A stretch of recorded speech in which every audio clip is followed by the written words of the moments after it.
मित्रों नमस्कार, स्वागत है आपका हमारी शिक्षा एवं उसका अस्तित्व के अध्याय में।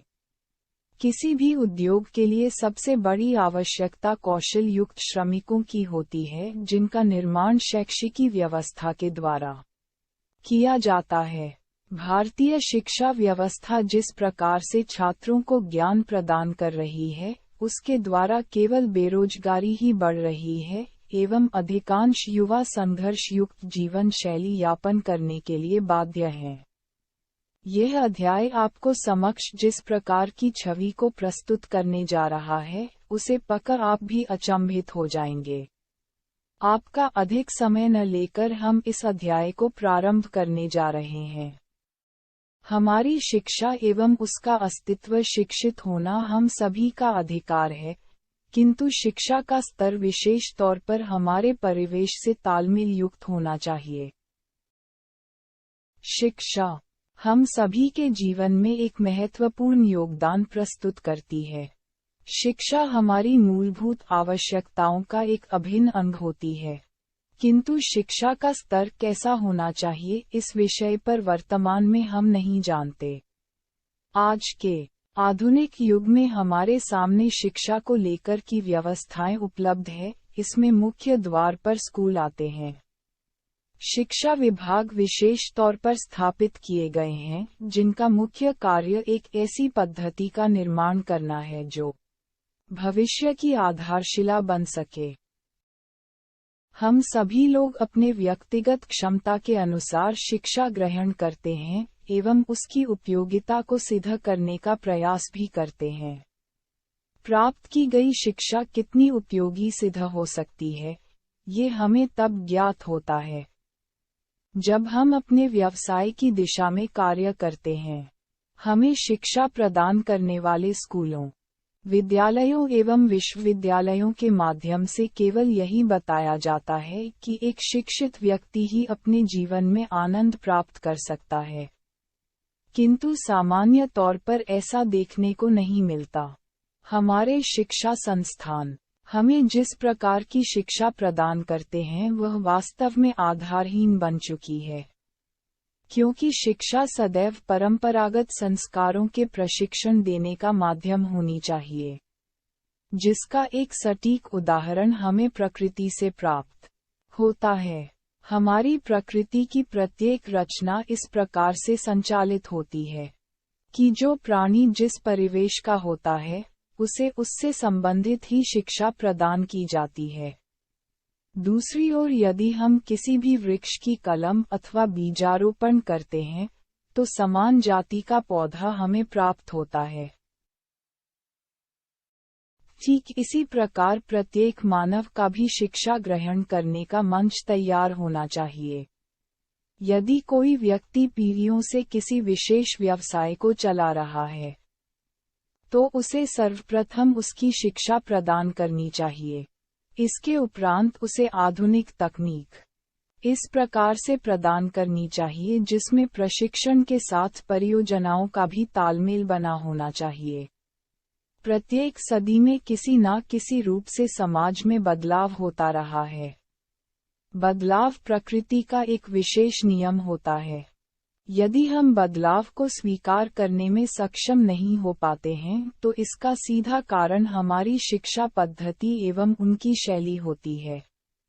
हमारी शिक्षा पद्धति मूल रूप से इस प्रकार विकसित होनी चाहिए, जिसमें हम एक समय अवधि के उपरांत अपनी शिक्षा के व्यावसायिक रूप को भी उपयोग कर सकें।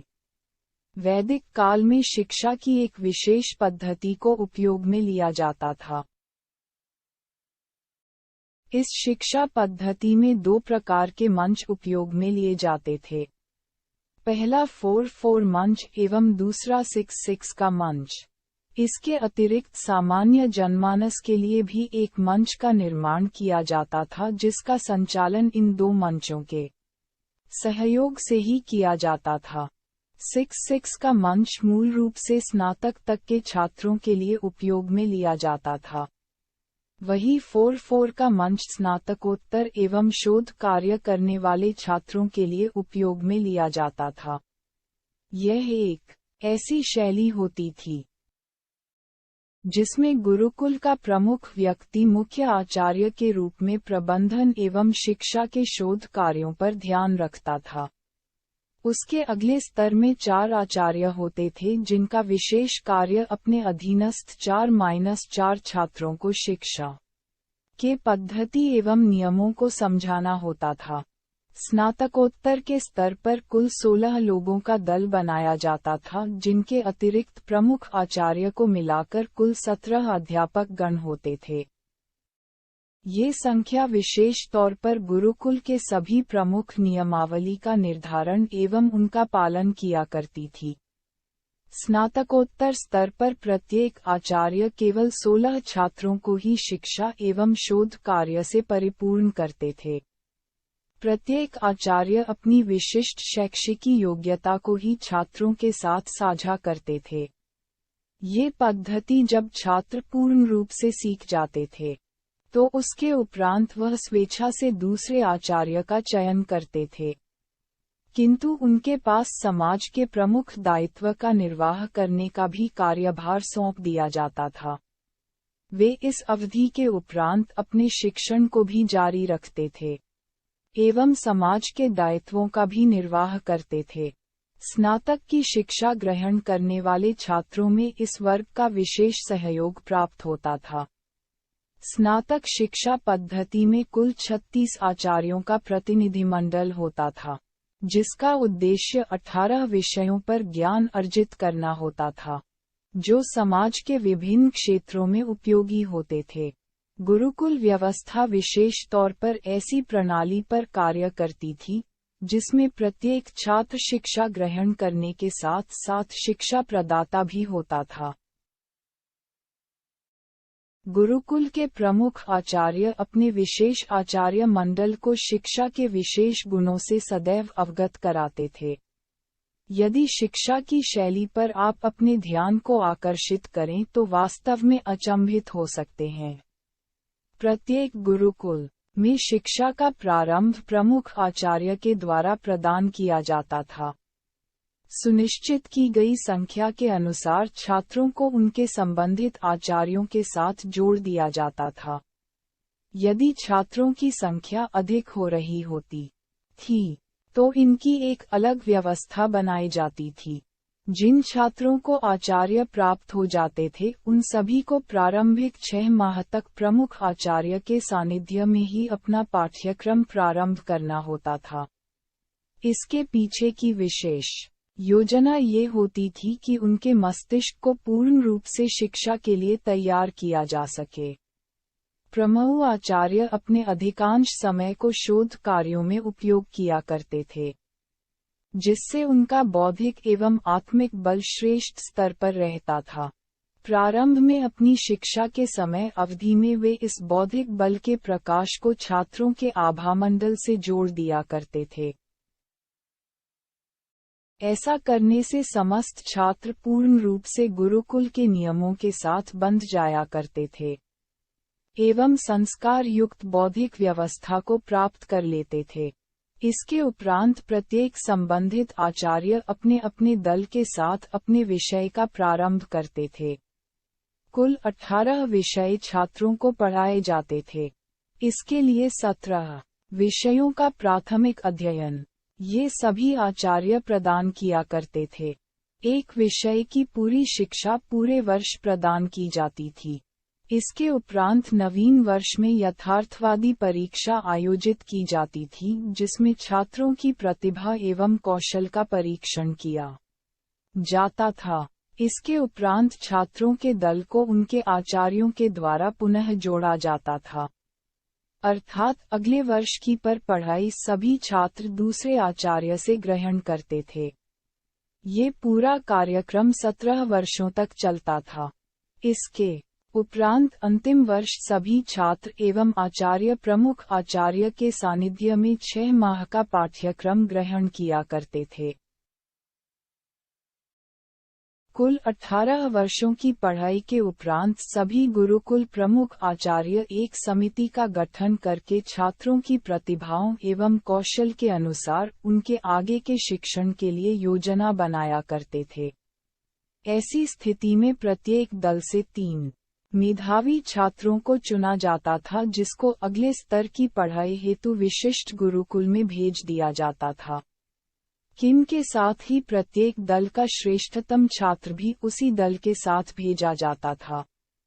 ये प्रमुख छात्र अपने 3 सहयोगियों के साथ स्नातकोत्तर की शिक्षा हेतु प्रमुख आचार्य के साथ अगली योजना का हिस्सा बनता था। अगले स्तर की शिक्षा के लिए 4 दलों में 3 विद्यार्थी समाज की सेवा करने के लिए प्रशिक्षित किए जाते थे, एवं प्रमुख छात्र को आचार्य बनाने का विशेष अवसर प्रदान किया जाता था।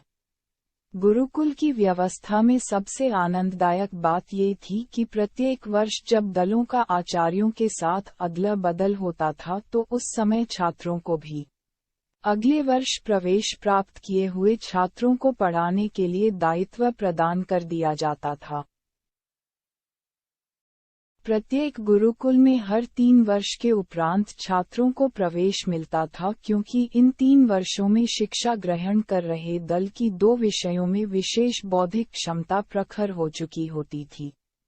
यह व्यवस्था इतनी सुचारू रूप से चला करते थे जो छात्र शैक्षिकी व्यवस्था का हिस्सा नहीं बन पाता था, उसको भी समाज में प्रारंभिक स्तर के गुरुकुल में पढ़ाने की सेवा प्रदान की जाती थी। ये गुरुकुल व्यवस्था का एक छोटा सा नमूना आपके समक्ष प्रस्तुत किया गया है। हमें ये ज्ञात है कि आप में से अधिकांश लोग इस विषय को पढ़कर या तो अचंभित होंगे या इसे एक कल्पना मानकर छोड़ देंगे। परंतु शिक्षा का वास्तविक उद्देश्य यदि सिद्ध न हो तो हमारे जीवन का प्रारंभिक स्तर व्यर्थ में चला जाता है। आज आधुनिक युग की प्रशिक्षण शैली छात्रों को केवल शिक्षा घोंटने के लिए ही प्रेरित करती है, उसके वास्तविक भाव से अनभिज्ञ ही रखती है। गुरुकुल व्यवस्था में प्रमुख आचार्य अथवा अन्य सभी आचार्य पारिश्रमिक के रूप में छात्रों से कुछ भी नहीं लिया करते थे, क्योंकि यह सभी छात्र प्रशिक्षण अवधि में श्रमदान दिया करते थे। उदाहरण के तौर पर खेती करना, भवन निर्माण करना, मार्गों का निर्माण करना, नदी अथवा सरोवरों का रखरखाव देखना इत्यादि। ये श्रमदान वे अपने संबंधित पाठ्यक्रम के समय अवधि में ही करते थे। प्रारंभिक 9 माह गुरुकुल में शिक्षा के साथ एवं अंत के 3 माह समाज के मध्य में रहकर आचार्यों के संरक्षण के अंदर। गुरुकुल व्यवस्था में प्रत्येक छात्र जिसने शिक्षा ग्रहण कर ली होती थी, उस राज्य का रत्न कहा जाता था। जैसे आज हम रत्नों को बहुमूल्य मानते हैं एवं उनके लिए एक बहुत बड़े धन की आपूर्ति करते हैं, ठीक उसी प्रकार इन छात्रों को ग्रामीण व्यवस्था के द्वारा विशेष पारिश्रमिक प्रदान किया जाता था। प्रत्येक राजा जो मूल रूप से 42 ग्रामीण व्यवस्थाओं में प्रमुख की भूमिका निभाता था, उसका दायित्व ग्रामीण व्यवस्था के प्रत्येक आर्थिक उद्देश्य की आपूर्ति करना होता था। आधुनिक शिक्षा में एक अध्यापक न्यूनतम से कुछ अधिक पारिश्रमिक सेवा शुल्क के रूप में प्राप्त करता है। यही कारण है कि वह किसी प्रकार का शोध कार्य नहीं कर पाता है। वह केवल पुस्तकों में लिखे हुए शब्दों को छात्रों तक पहुंचाने का कार्य करता है। एक कहावत प्रचलित है, जहां सार नहीं वहां प्रेम नहीं, अर्थात जिस पद्धति में किसी भी प्रकार का रस प्राप्त नहीं होता, उससे प्रेम नहीं किया जा सकता। वर्तमान आधुनिक व्यवस्था में छात्रों को शिक्षा के रूप में एक व्यापारिक भट्टी में झोंक दिया जाता है। शिक्षा के प्रारंभिक स्तर पर एक छात्र अपने मन पटल पर एक ऐसी छवि को अंकित कर लेता है, जिसमें उसे केवल इसलिए पढ़ना होगा है क्योंकि यही परंपरा बना दी गई है। उसके मस्तिष्क में एक विषय को घुसा दिया जाता है कि जितनी अच्छी शिक्षा उतना अच्छा धन अर्जित करने का मार्ग। वही छात्र जब धीरे धीरे अपने शिक्षा के स्तर को आगे बढ़ाता जाता है और समाज में शिक्षित लोगों की अवस्था को देखता है तो उसका शिक्षा के प्रति पूर्ण रुझान ही समाप्त हो जाता है। वह शिक्षा को केवल दिखावट का एक क्षेत्र मानता है। यदि 100 छात्र शिक्षा व्यवस्था से जुड़ते हैं तो इनमें से केवल 20 छात्र ही उच्चतर शिक्षा तक पहुंच पाते हैं। ऐसे 100 छात्र जो उच्चतर शिक्षा तक पहुंच पाते हैं, इनमें से भी केवल 20 से 25 छात्र ही सरलता से आजीविका अर्जित करने का मार्ग खोज पाते हैं। गुरुकुल व्यवस्था में जिस प्रकार मेधावी छात्रों को समाज की सेवा हेतु चिन्हित कर लिया जाता था, ठीक उसी प्रकार इन मेधावी छात्रों को भी अलग अलग संस्थानों के द्वारा उपयोग में ले लिया जाता है। किंतु एक बहुत बड़ा वर्ग जो यहाँ तक पहुँचा, उसको व्यक्तिगत संघर्ष के द्वारा अपने लिए स्वयं ही मार्ग खोजना होता है। वह अपने श्रम को बहुत कम शुल्क में उपयोग करने के लिए बाध्य हो जाते हैं। परिणाम, एक ऐसी मानसिकता का जन्म जिसमें जीवन के प्रति उदासीन भाव भरपूर मात्रा में एकत्र हो जाता है। जिस प्रकार का समाज इस व्यवस्था में निर्मित किया जा रहा है, उसमें धनवान मानसिकता को बहुत कम लोग प्राप्त कर पाते हैं।